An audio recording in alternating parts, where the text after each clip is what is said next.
NGOs, long held as the noble torchbearer of civil rights and humanitarian causes, aren't always the saint they are made out to be. Around the world, they have often found themselves smack in the middle of political controversy, accused of meddling in domestic affairs, shaping public opinion, and pushing ideologies under the harmless banner of advocacy. Take the US aid, for example. No one really knows why it poured money into Indian NGOs right before election, or why it ran gender specific programs in American colleges that had parents scratching their heads. Unsurprisingly, countries like Russia, India, and Egypt has tightened the leash on NGOs, accusing them of being foreign agents in sheep's clothing. Even in well functioning democracies, NGOs have drawn criticism for using taxpayer and donor funds to influence legislation indirectly or coerce the result. They have landed in the crosshair of governments that don't appreciate uninvited policy nudges.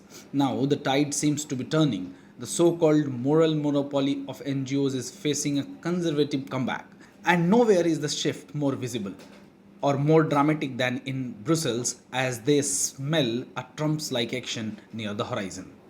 Civil society groups across Europe are sounding the alarm. NGOs, who form the second largest lobbying force in Brussels after big business, claim they are being politically targeted. Their loudest opponents, conservative and far right MEPs led by center right European People's Party, who say NGOs have been misusing EU grant money to lobby for policies often in sync with the Commission's agenda, and the Conservatives are smelling blood. Earlier this month, the European Commission made a damaging admission. Yes, some NGO contract did include what they called undue lobbying activities that gave the EPP just the ammunition it needed. Then come a sharp rebuke from the European Court of Auditors, criticizing the lack of oversight in how NGOs spend EU funds. To top it off, MEPs passed amendments calling for tighter scrutiny of NGOs' financing. Naturally, the NGOs aren't thrilled. It's stressful and frustrating, said Faustine Bras Defosse from the European Environmental Bureau. Nicolas Ayosa of Transparency International EU went further, calling the campaign MAGA inspired, referencing Donald Trump's populist playbook. And the squeeze is getting real. Some health NGOs have already been warned not to expect grant from the EU's health department this year. Green groups applying for EU's LIFE program had to quietly scrub any mention of advocacy work just to stay eligible for funding. This all comes ahead of EU's big budget negotiation, the multi-annual financing framework or MFF, which will decide where the bloc's money goes for the next 7 years. Early signs suggest a shift in priorities, less for civil society and more for defense, industrial growth, and other strategic areas. If that happens, NGOs, many of whom rely on EU funds for up to half of their operations, could be left high and dry.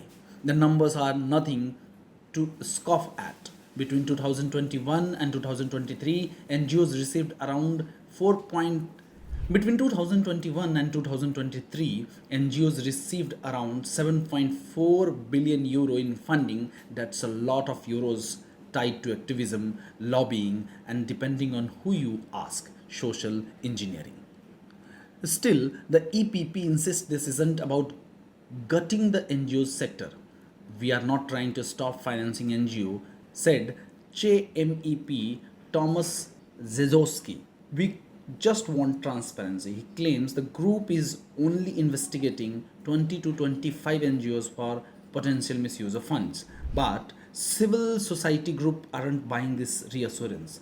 They see this as a slow burn campaign to defund them and shrink their influence in Brussels. As Carlota Bisosi of Civil Society Europe puts it, this will result in a space where only those with wealth will have the opportunity to be heard. In short, if public money dries up, only corporate voice might remain. The EU's civil society sector is at crossroads.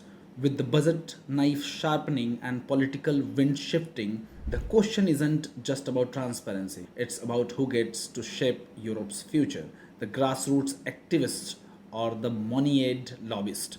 Either way, the NGOs game in Brussels is changing, and it's really fast.